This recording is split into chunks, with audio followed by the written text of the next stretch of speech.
Ferdi Sambo itu mengikuti skenario atasanmu itu. Dan putrimu yang kau banggakan itu. Ada apa kamu dengan si putri itu, Kuat Ma'ruf? Ada apa? Siapa kamu di dalam itu? Siapanya si putri kamu? Sampai kamu mendesak, mengatur si putri. Reza, kenapa ibu bertanya seperti itu kepada Kuat? Apa kecurigaan keluarga kalian kepada Kuat ini? Kalau mama pernah cerita kayak jangan-jangan si Kuat nih yang paling pengaruh besarnya. Makanya mama tuh dari dulu juga pengen kayak kapan nih sidang, pernah ngomong juga sama Reja kan. Pengen mama tanyain langsung nih katanya gitu. Dan kemarin kan kebetulan perdana ketemu dengan Kuat juga, jadi semua unek-unek dalam hati mama tuh dikeluarin semua gitu. Mama curiga apa kepada Kuat? Kalau mama bilangnya Kuat biang kerok ya katanya gitu. Semuanya yang tahu tuh ya Kuat katanya gitu. Kalau cerita dari mama. Oke, Bang Kamarudin, Kuat sampai berani bilang ke Ibu PC, ibu harus lapor bapak, jangan sampai ada duri dalam rumah tangga ibu. Ya. Ini bisikan sesat kah, Bang? Ini perlu sebetulnya ditanya oleh jaksa dan hakim, rumah tangga siapa yang dimaksud oleh si Kuat ini. Apakah si Kuat menganggap rumah tangga putri itu adalah rumah tangga dia? Atau mereka dalam satu rumah tangga? Rumah tangga apa maksudnya? Itu harus kan dikorek itu. Kemudian perkataan daripada si Anu juga, si putri juga yang mengatakan almarhum multi talenta, harusnya juga digali talenta apa saja. Saya juga waktu itu meminta kepada dokter forensik DNA daripada almarhum supaya diuji juga. Demikian juga DNA daripada si Kuat Ma'ruf juga harus diuji. Demikian juga Ferdi Sambo, putri maupun anak-anaknya harus diuji supaya terang, karena ini kan menyangkut kebenaran material. Jadi kenapa si Kuat begitu kuat pengaruhnya di sana? Pertama karena dia orang paling lama, berdasarkan informasi yang saya telusuri kurang lebih 10 tahun. Dia paling senior di situ dan paling betah bekerja itu. Walaupun 2 tahun terakhir dia terkena COVID sehingga dia sempat berhentikan begitu. Itu informasi yang saya gali. Nah, kemudian dia memprovokasi PC untuk mengadu kepada atau menelepon kepada Ferdi Sambo. Nah, dan PC mendengarkan nasihat dia itu. Nah, ada persengkolan apa antara PC dan Kuat Ma'ruf? Kemudian PC ini kan sudah lama tidak satu rumah dengan Ferdi Sambo, karena Ferdi Sambo di Jalan Bangka, si putri atau si PC di Saguling. Sesekali di rumah dinas mereka kan begitu di Duren 3. Nah, apakah siapa ini si Kuat Ma'ruf ini menjadi imam di Saguling? Ini kan perlu dicari tahu juga. Saya ingin cari tahu ke Bang Roni ya. Siap. Sebetulnya kalau menurut Icat, Kuat ini apa pengaruhnya? Hakim juga mengejar ya, siapa sebetulnya Kuat ini? Kalau menurut Icat, bagaimana sebetulnya relasi Kuat dengan Bu Putri, dengan Sambo? Kuat sebenarnya posisinya yang orang lama bekerja, kemudian COVID, Lebaran kemarin dipanggil sebagai sopir. Richard tidak melihat bahwa pengaruh Kuat seperti apa. Karena perlu diingat bahwa Richard ini pangkat paling rendah, kemudian paling baru. Dalam hal-hal tertentu tentunya dia segan untuk menanyakan hal-hal private ya. Hal-hal yang di luar pekerjaannya dia tidak mungkin bertanya. Tetapi sepengetahuannya Richard, Baradae, bahwa Kuat seperti biasanya juga, sama seperti yang lainnya. Tidak mendominasi di antara para ajudan atau ART lain? Tidak mendominasi. Bahkan di tanggal 7, apakah betul, Icat apakah tahu, betulkah Kuat yang memprovokasi Ibu Putri untuk mengadu kepada Sambo? Karena Richard Eliezer ini kan datang yang terakhir. Kemudian mendengarlah bahwa ada pertengkaran almarhum dengan Kuat. Karena Richard Eliezer sempat melihat bahwa almarhum dengan Ricky Rizal itu ngobrol di depan rumah. Kemudian mereka naik ke atas.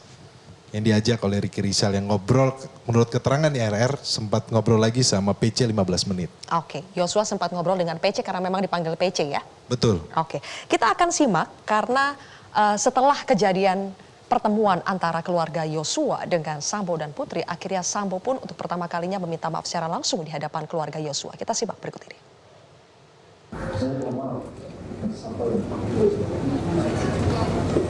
Saya sangat bersama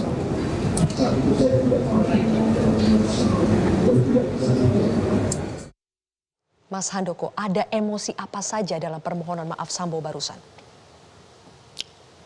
Emosi yang pertama dilihat jelas memang ada emosi yang sifatnya marah ya, artinya masih ada yang berdasarkan kata-kata digunakan itu seperti untuk membenarkan. Saya begini karena kamu. Saya melakukan ini karena kamu duluan. Dan emosi yang kedua memang kita juga lihat memang ada emosi sedih. Nah ini juga harus balance ya. Cara saya menganalisis memang harus objektif. Jadi memang ada sedih. Tapi ada juga marah di situ. Dan kalau dari kata-kata yang disusun ini kecenderungannya memang ya tadi. Saya begini ya karena kamu. Dan saya ingin seluruh dunia atau kamu tahu bahwa ini saya begini karena ya orang itu. Karena almarhum. Jadi itu tegas sekali dikatakan bahwa itu jadi menjadi semacam tujuan kalau menurut saya. Tujuan dari pembelaan yang nantinya akan dilakukan. Dan itu apakah bisa difabrikasi atau itu adalah sesuatu yang alami keluar dari Sambo? Alami, kalau bisa dibilang alami. Karena yang namanya kemarahan itu walaupun bisa ditutupi, tapi pada derajat tertentu ada level yang disebut A sampai E itu paling tinggi, itu C sampai E itu udah hampir-hampir. Boleh saya tanggapi Mbak?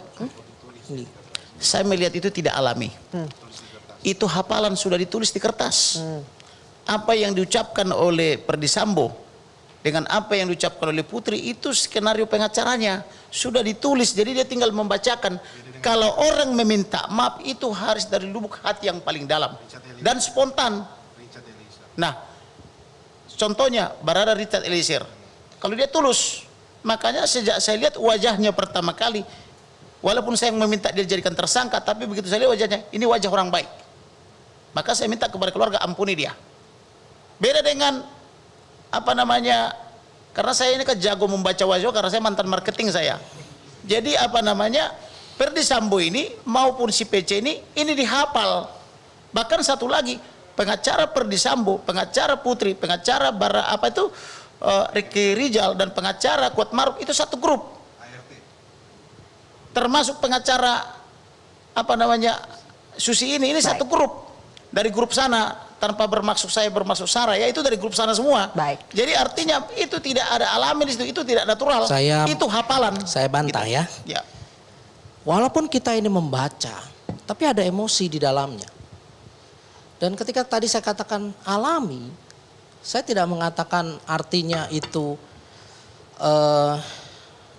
berpura-pura dan sebagainya, tapi artinya memang itulah yang akan ditempuh gitu loh. Artinya itulah yang akan ditempuh cara beliau yang nanti akan melakukan pembelaan ya seperti itu. Jadi walaupun kita ini membaca teks, seperti Mbak membaca teks, apakah tidak ada emosi? Baik. Kalau meminta maaf Bapak, itu matanya Pak, tidak perlu melotot seperti itu. Itu dia memang meminta maaf tapi matanya marah. Sebentar, saya Kalau tidak meminta mengatakan maaf matanya tidak melotot tapi sayu. Sebentar, saya Minta tidak belas kasihan mengatakan gitu loh. bahwa beliau ini meminta maaf loh Pak. Jangan salah. Dia meminta maaf tapi Saya matanya tidak memarah kayak mengatakan begini, marah. beliau ini meminta maaf dengan tulus. Oke. Saya tidak mengatakan itu ya. Yang saya katakan adalah beliau meminta maaf dengan mengatakan saya begini karena kamu. Baik, oke. Saya ingin bertanya kepada Bang Jamin Ginting. Masih konsisten Sambo dengan pelecehan seksual. Hakim pun banyak sekali mengorek keterangan mengenai kondisi hubungan keluarga FS dengan PC sampai bertanya soal anak keempat siapa yang melahirkan. Apa sebetulnya yang mau dikejar oleh hakim? Ya, saya kira saya mau komentari sedikit ya mengenai tadi kesaksian daripada permohonan maaf itu dulu. Ini ada konsekuensi hukum terkait permohonan maaf ini.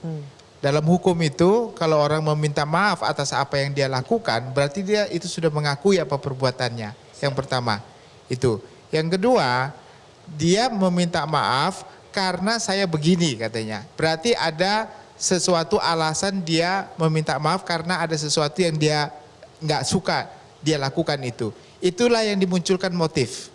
Jadi motif itu dimunculkan karena katanya istri saya dilecehkan. makanya saya melakukan hal ini. Berarti dia memunculkan motif sebagai alasan yang kemungkinan akan meringankan dia. Tetapi ada permasalahan di sini. Antara Ibu PC dan FS sama-sama meminta maaf. Ya. Tetapi FS mengatakan saya meminta maaf karena istri saya dilecehkan. Tetapi waktu Ibu PC meminta maaf, dia tidak merasa dilecehkan. Kenapa? Karena dia kalau istri saya dilecehkan, yang dilecehkan sendiri harusnya langsung spontanitas. Saya dilecehkan. Harusnya lebih marah. Ya lebih parah karena yang dilecehkan. Tapi Ibu Putri tidak mengungkapkan itu pada saat dia meminta maaf dan akan menindak terus atas pelecehan tersebut. Nah ini kan tidak ada konsistensi antara FS dan PC-nya. Nah berarti ada sesuatu yang mungkin Ibu PC merasa saya nggak dilecehkan, tetapi menurut FS istri saya dilecehkan. Nah ini justru yang tadi permintaan maaf itu pada saat itu saya lihat koordinasinya kelihatannya kurang pas.